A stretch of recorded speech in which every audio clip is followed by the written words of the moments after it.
Montreux, Switzerland, 1989, Mountain Studios. The doors are closed and the recording light is off. Freddie Mercury, age 42, sits down. Not at the piano, not at the microphone. He sits down and looks at Brian May, age 42, and Roger Taylor, age 40, and John Deacon, age 38. And he says, "Okay, you guys probably know what is going on with me. You know what I am dealing with." He pauses. "I don't want to talk about it. I don't want to take any action apart from carrying on the way we are. I want to carry on making music for as long as I fucking can. We will not dwell on it, and we will go on." Three men look at the person they love most in the world. They say, "Okay." That was it. That was the promise. The word promise is not the word Freddie used. Freddie did not ask them to promise anything. He stated what he wanted and trusted them to hold it. This is a distinction that matters. Freddie Mercury, who had been diagnosed with HIV in 1987, who had watched the tabloids circle for 2 years, who had seen what happened to Rock Hudson when the world found out Freddie Mercury did not ask his bandmates to protect him. He told them the terms under which he intended to live, and they agreed. Brian May has described what happened next. "We all agreed to deny it to protect Freddie. We felt quite comfortable about that. To understand what that agreement cost, you have to understand what Brian May is by nature. Brian May is not a man who finds deception comfortable. He is a man who became a rock musician while completing a PhD in astrophysics. He is a man who later campaigned for animal rights and spoke publicly about depression. He is, by every account of people who know him, someone for whom honesty is not merely a preference, but a temperament. And yet for the years between that room in Montreux and November 23, 1991, Brian May looked journalists in the face and said nothing, or said we never talked about it, or said it was a sort of unwritten law. He kept the promise. He kept it because Freddie asked him to. He kept it because Freddie was his brother. The tabloids had been circling since at least 1986. The Sun had published speculation about HIV tests. Photographers camped outside Garden Lodge in Kensington Freddie's home with long lenses aimed at his toilet windows. People were sticking cameras through his toilet windows as soon as the rumors were out there, Brian May said. The band moved their recording sessions to Montreux, where Freddie could work in peace. And every time a journalist asked Brian May about Freddie's health, Brian May gave them nothing, not a confirmation, not a denial that invited further questions. Nothing. For years. The unwritten law held. What was happening inside the studio during those years is one of the most moving stories in the history of popular music. And Brian May has spent 30 years trying to find the right words for it. Freddie Mercury, age 43, then 44, then 45, came to Mountain Studios when he could. He held himself upright against the console. He took vodka for the pain. He recorded "You Don't Fool Me" and "A Winter's Tale," and last of all, the penultimate verse of "Mother Love" in May 1991, after which he said, "I'm not feeling that great. I'll finish it when I come back." He never came back. But while the studio doors were closed, Brian May has said, "We were never closer. It was fantastic. We had fun." The promise was the frame that made the music possible.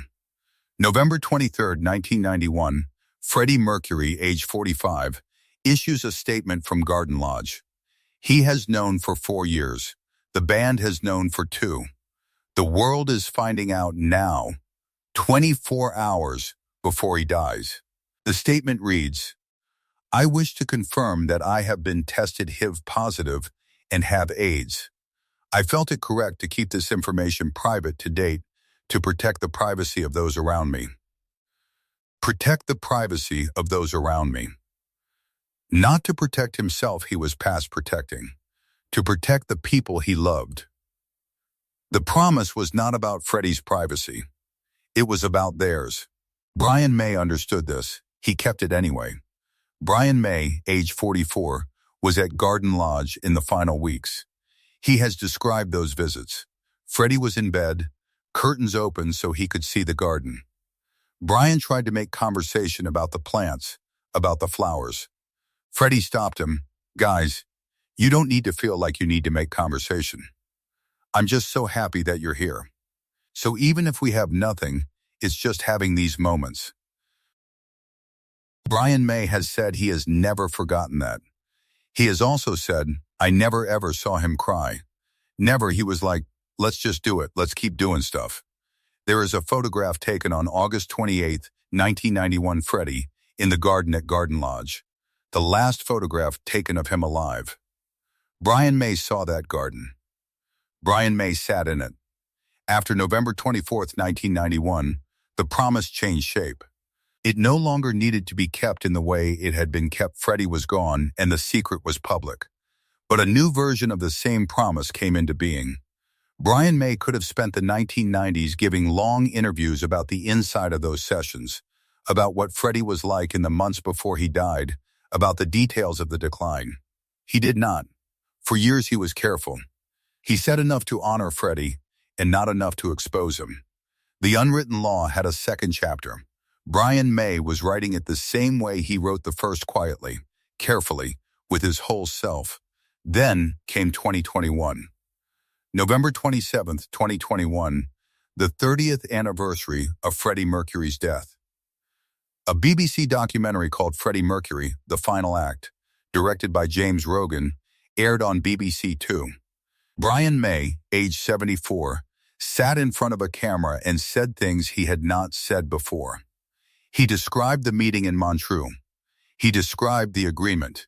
He said for the first time, in these exact words, we all agreed to deny it to protect Freddie. He said we felt quite comfortable about that.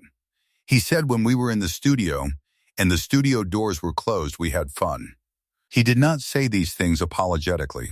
He said them as a man who had carried something for 30 years and was setting it down carefully, in the right place, at the right time.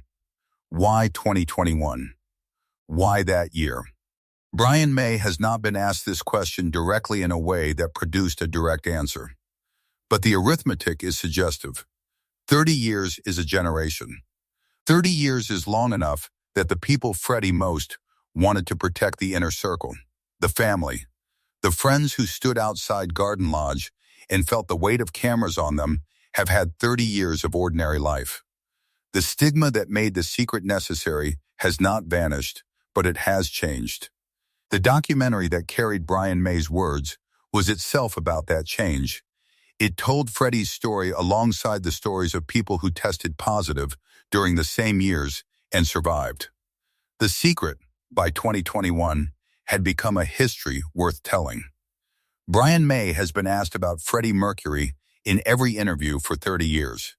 He has answered the same questions with the same care, the same love, the same slight displacement of grief into warmth. Losing him was like losing a brother. I never heard him say his life was awful. He lived for his music. These are not evasions. They are the truth. But in 2021, Brian May added a truth he had not added before, that he had actively denied what he knew, not passively, not by silence, actively, deliberately, as an act of loyalty. He said we all agreed to deny it.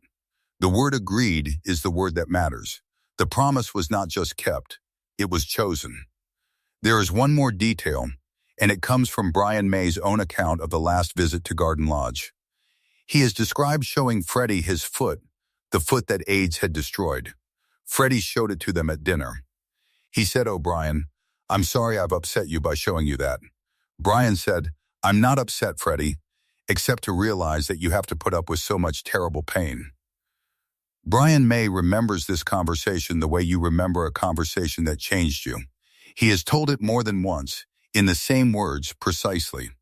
It is the kind of memory that holds its shape, because it contains everything: the tenderness, the pain, the fact that even in dying, Freddie Mercury was apologizing for causing inconvenience to the people he loved.